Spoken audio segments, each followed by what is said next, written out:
जो स्त्री अपना कल्याण चाहती है, गोस्वामी तुलसीदास जी की चौपाई के अनुसार, जो आपन चाहे कल्याण, जो अपना कल्याण चाहता है पुरुष और जो अपना कल्याण चाहती है स्त्री, वह पर पुरुष और पर नारी से बचे। इस संसार में सबसे खतरनाक, सबसे बुरा क्या है, सबसे बुरी क्या है, बुरी वस्तु वह क्या है? तो शास्त्र कहते हैं पर स्त्री और पर पुरुष दोनों ही सबसे बुरे हैं। पर स्त्री सबसे बुरी, पर पुरुष सबसे बुरा है। पर नारी पैनी छुरी, तीन तरफ से खाए, धन हरे, यौवन हरे और घोर नरक ले जाए। इसलिए वह व्यक्ति अच्छा है जो पराई स्त्री और पराई पुरुष से बचा है। इसलिए आपको भी इस बात का ध्यान रखना चाहिए कि हम किसी पराई स्त्री के चक्कर में बिल्कुल ना पड़ें, किसी पराई पुरुष के चक्कर में ना उलझें, क्योंकि जीवन भर आदमी नाम इज्जत कमाता है और एक जरा सी गलती में वो नाम इज्जत मिट्टी में मिल जाता है। इसलिए स्वाभिमानी जीवन क्या है? स्वाभिमान से जीना है और स्वाभिमान से मरना है। स्वाभिमानी बनो। मर जाना अच्छा है, पर अपने चरित्र पर, अन्य गलतियां तो देखो माफ हैं। हमसे कोई गलती हो जाए, कहने में त्रुटि हो जाए, हमने कुछ कहने में त्रुटि कर दी तो वो गलती माफ है, आप माफ कर देंगे, परंतु चरित्र की गलती किसी की माफ नहीं होती। इसलिए आप सबको अपना चरित्र मजबूत रखना चाहिए। मर जाना अच्छा है, पर चरित्रहीन होकर समाज में जिंदा रहना अच्छा नहीं है, ऐसी मेरी मान्यता है। चरित्रवान बनो। सबसे बड़ी संपत्ति है चरित्र। राम चरित्र सुनवे को रसिया, राम लखन सीता मन बसिया। राम के चरित्र की ही पूजा होती है। आजकल छोटे छोटे बच्चों को माँ बाप शायद ना समझा पाए, ना सिखा पाए। आजकल लड़की लड़के स्कूल कॉलेज के बहाने ये माँ बाप से दूर हो जाते हैं, अपना अलग रहते हैं, अलग पढ़ते हैं, और वहाँ इन्हें किसी से प्यार हो जाता है, प्यार होता है और ये दुष्कर्म कर लेते हैं, और अंत में फिर किसी और पुरुष से उसका विवाह हो जाता है। कई बार ऐसा होता है कि लड़की किसी लड़के से प्यार करती है, लड़का किसी लड़की से प्यार करता है। प्यार तो किया और आपने प्यार प्यार में अपने रिश्ते भी बना लिए, लेकिन दुर्भाग्य से आपका विवाह ना हो पाया, तो दूसरे के संग आपका विवाह हुआ। फिर वो स्त्री जो ऑलरेडी किसी पुरुष के संग रह चुकी है, अब वो अपने पति के संग रहेगी, तो क्या उसे समाज, चलो समाज की छोड़ दो, कोई नहीं देखा, कोई नहीं जानता, फिर भी भगवान तो जान रहे हैं। क्या आप अब अपने आप को पतिव्रता नारी कह पाओगी सारी जिंदगी? किसी से मत कहो अपने आप से।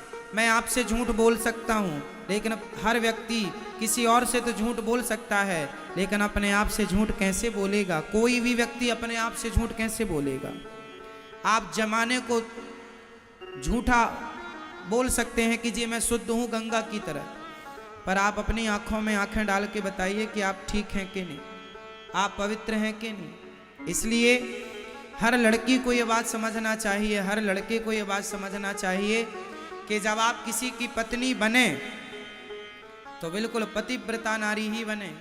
जो पत्नी अपने पति के अतिरिक्त स्वप्न में भी, अब आप तो शादी के पहले ही संबंध बना चुके हैं किसी से, तो ये व्यवहार तो किसी वैश्या का हो सकता है, पतिव्रता नारी के ये लक्षण नहीं है, ये पतिव्रता नारी नहीं हो सकती। यदि आपने किसी और से संबंध बना लिया और फिर आपने शादी की, तो फिर आप समाज की नज़र में तो भले अच्छे हैं, क्योंकि किसी को कुछ ज्ञान है नहीं, पता नहीं, पर उस ईश्वर की नज़र में तो आप एक वैश्या ही हैं, क्योंकि ये कृत्य तो एक वैश्या का है।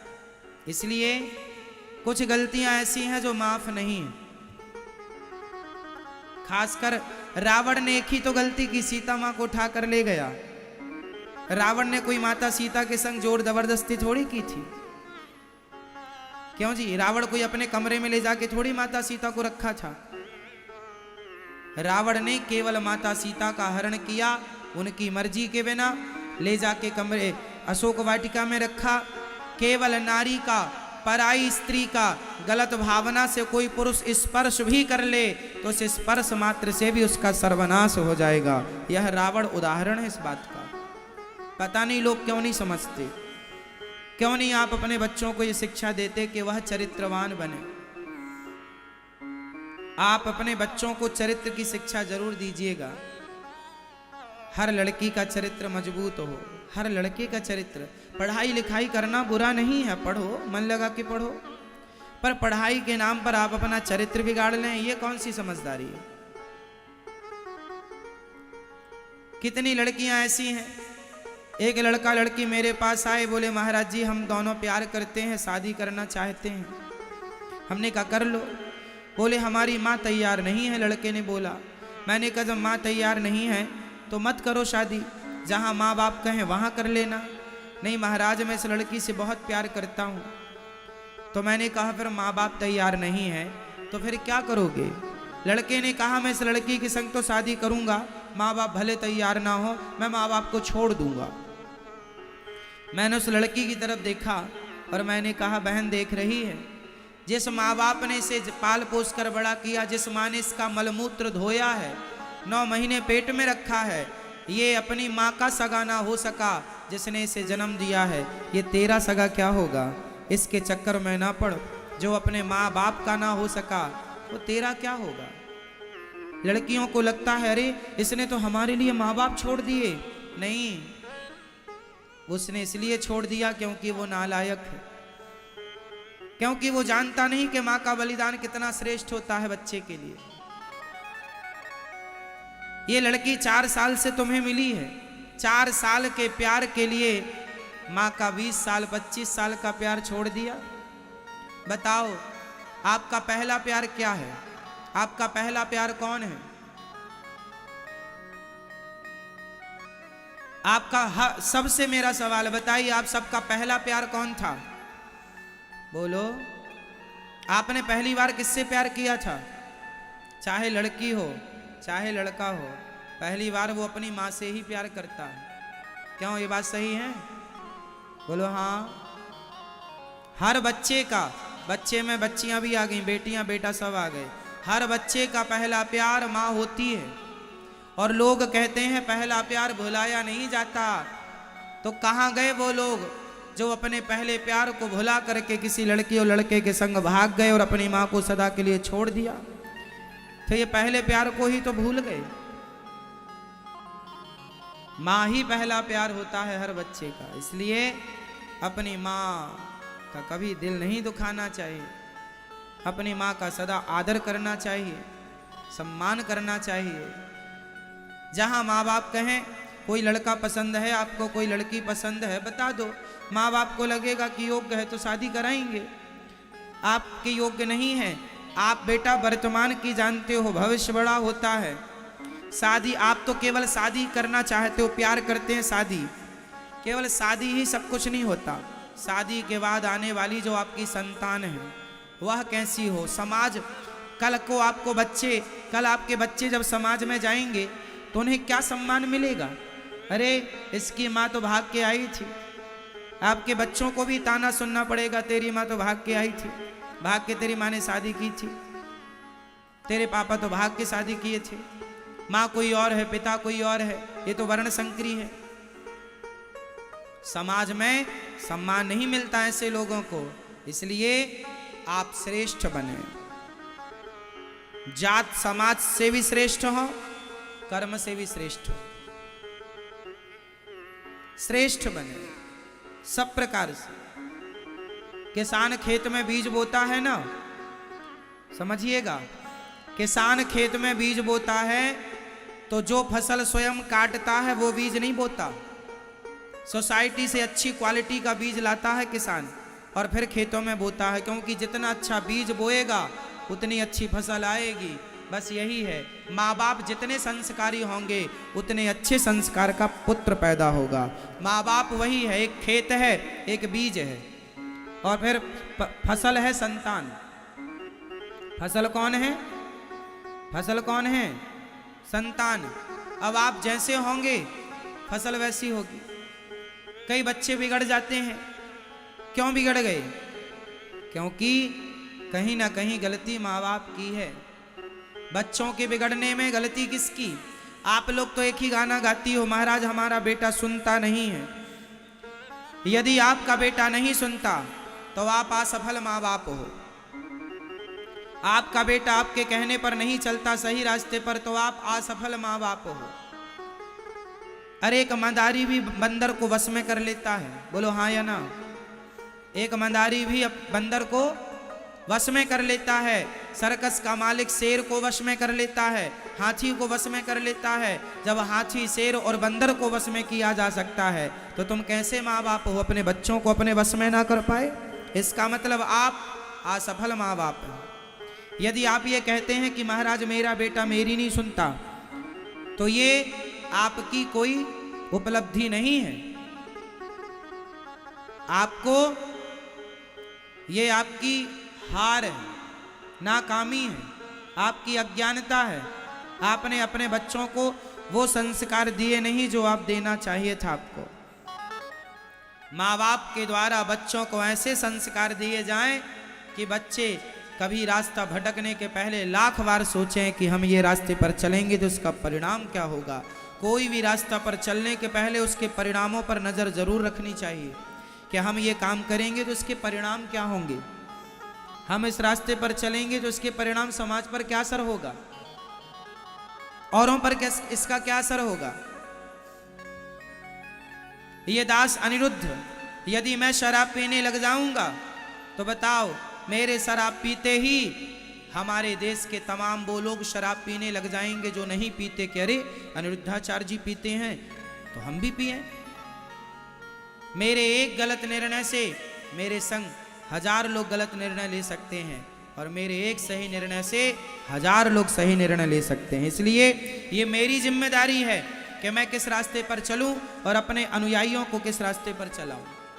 ये मेरी जिम्मेदारी है।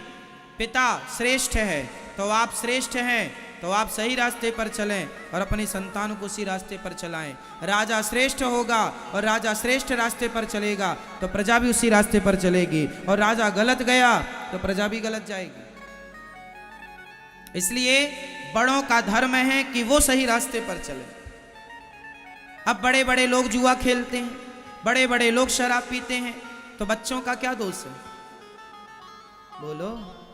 इसलिए आप शराब पिएंगे तो आप अपने बच्चों को कैसे, किस मुंह से कहेंगे कि बेटा तुम शराब ना पीना? मैं आज आपको कह सकता हूं कि आप लोग शराब ना पिया करो। क्यों? क्योंकि मैंने आज तक शराब का स्पर्श नहीं किया, इसलिए कह रहा हूं। आप खुद शराब पीते हो, बाप शराब पीता हो और बेटे से कहे बेटा शराब ना पीना, तो क्या बेटे की बात, बाप की बात बेटा सुनेगा? बेटा तुरंत पलट के जवाब देगा पहले तुम तो सुधर जाओ। समाज को सही रास्ता वही दिखा सकता है जो खुद सही रास्ते पर चलता हो। जो खुद गलत रास्ते पर है वो समाज का सच्चा मार्गदर्शक नहीं हो सकता। इसलिए मार्गदर्शक की परम जिम्मेदारी है कि आप सही रास्ते पर चलें, और घर का मार्गदर्शक होता है पिता और माता। बच्चों का मार्गदर्शक कौन होता है? जोर से, जोर से, माता पिता। तो माता पिता जिस रास्ते पर चलेंगे संतान उसी रास्ते पर चलेगी। इसलिए आप शराब पीने के पहले 1000 बार सोचिएगा कि आपके शराब पीने का आपके बच्चों पर क्या प्रभाव पड़ता है, क्या पड़ेगा।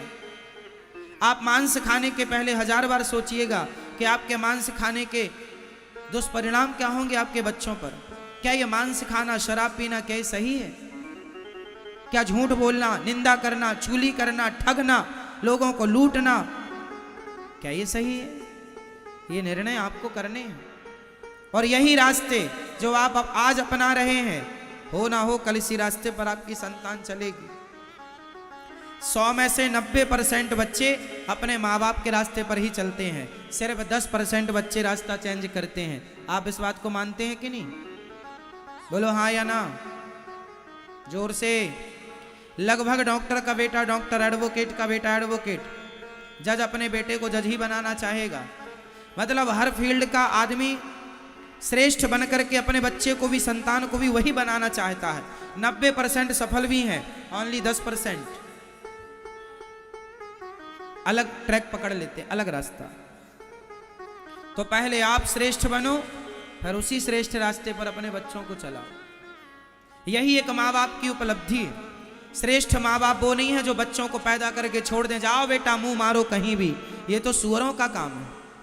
सुअर अपनी औलाद पैदा करके, बच्चे पैदा करके छोड़ देता है, जाओ जहां जिस नाली में मन करे वहां जाके कूदो। एक पिता का धर्म क्या है? बच्चे पैदा करके छोड़ देना, बेटियों को पैदा करके छोड़ देना, जाओ कहीं भी मुंह मारो ना। माँ बाप का धर्म है कि आप अपने बच्चों को श्रेष्ठतम पुत्र बनाएं, श्रेष्ठ संस्कार दें। इस आप घर में क्या खाते हैं? अच्छे से अच्छा खाने की कोशिश करते हैं? बोलो हाँ। आप सबसे हेल्दी खाने की कोशिश करते हैं, अपने बच्चों को आप सबसे अच्छे से अच्छा खवाते हैं, हाँ या ना? बोलो हाँ या ना। आप खुद अच्छे से अच्छा खाने की कोशिश करते हैं, बच्चों को अच्छे से अच्छा खवाने की कोशिश करते हैं। जब हर चीज़ अच्छा करते हैं बच्चों के लिए, अच्छे से अच्छे कपड़े, अच्छे से अच्छा स्कूल, आप बच्चों का नाम लिखाने के पहले 10 बार सोचते हैं किस स्कूल में बच्चे का नाम लिखाऊं, ये अच्छा है कि ये अच्छा है। दोनों में आप देखते हैं कि ये ज़्यादा बेहतर है। वहाँ जब अच्छे से अच्छा स्कूल, अच्छे से अच्छे कपड़ा, अच्छे से अच्छा खाना, तो अच्छे से अच्छे संस्कार क्यों नहीं मेरी माँ? यहाँ चूक जाता है आदमी। स्कूल तो अच्छे से अच्छा है, कपड़े तो अच्छे से अच्छे हैं, खाना पीना अच्छे से अच्छा, पर संस्कार अच्छे से अच्छा नहीं होता। यहाँ मार खा जाता है, मार खा जाते हैं माँ बाप। इसलिए आपको सफल माँ बाप बनना है, और सफल माँ बाप वही है जिनके बच्चे चरित्रवान हैं। आपका बच्चा भले एक क्लास कम पढ़ा हो, भले एक डिग्री कम हो, पर चरित्रवान है तो आपका बच्चा ही श्रेष्ठ है।